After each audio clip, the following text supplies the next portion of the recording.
If he gets it right, Keir Starmer can almost certainly replicate, in fact, probably even eclipse, the famous saying by David Cameron about 20 years ago to Tony Blair, he was the future once.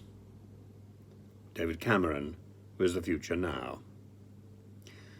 Mr. Starmer, Sir Keir Starmer, let me correct myself, Sir Keir, is now setting himself up as the future. The problem is he hasn't set out what he's planning to do, and nor has the Labour Party very clearly. There are leaks and there are suggestions, but nothing credible and factual that will deal with our present crisis. So, for example, should Sir Keir take over government tomorrow, what would he do differently? We know what he would undo, but undoing something isn't the same as doing something. Undoing something is reacting rather than acting. Undoing something really is passive, not active. So we know what Liz Truss has done. She decided, in contrast, to take an active approach to policy rather than to be reactive. Boris Johnson had every intention of being active, but in fact he was reactive to two major crises, COVID and then Ukraine. Those two crises defined his tenure.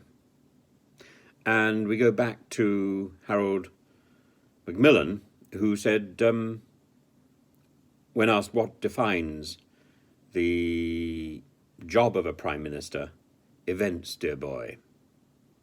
It's events which take over. There isn't time for the sort of introspection, the sort of long silences of Liz Truss. If we wanted Liz Truss, I started thinking it's not that we've gone back to the 1970s economically. We've gone back to the 1960s televisually. Because what we have with Liz Truss is a replica of the wooden tops. She has the same hand gestures. She has the same silence. Of course, we get rid of the narrator. It's not that we're going back to black and white telly. We're going back to silent telly, if that ever existed. And Liz Truss committed the arch sin the other day on television, or on radio, of silence. You can do silence just about, not very easily on television, I know. You can do silence just about on television, providing you have action. I don't think Liz Truss's hand action would justify silence, perhaps incredulity, but certainly not silence.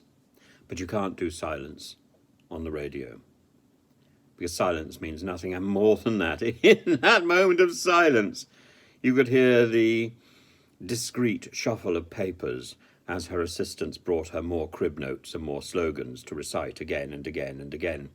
And the problem is, with Liz Truss, we don't believe the sort of rubbish that she's saying. We don't believe that it's the right plan for the future. We don't believe that we're going to have a difficult time over Christmas. Well, we are. We are. We don't need to be told that. We don't believe that she has the answers. That's really the crunch. We don't trust her. And we certainly don't trust Kwasi.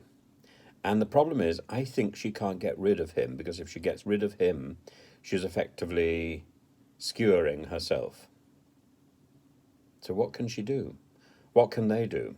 The only thing they can do is try and weather the storm like a boat punctured with holes like a colander. We're back to Edward Lear, aren't we? The Jumblies.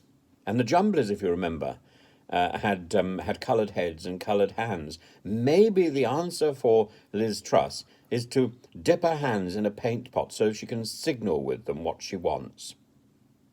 Stop and go, maybe.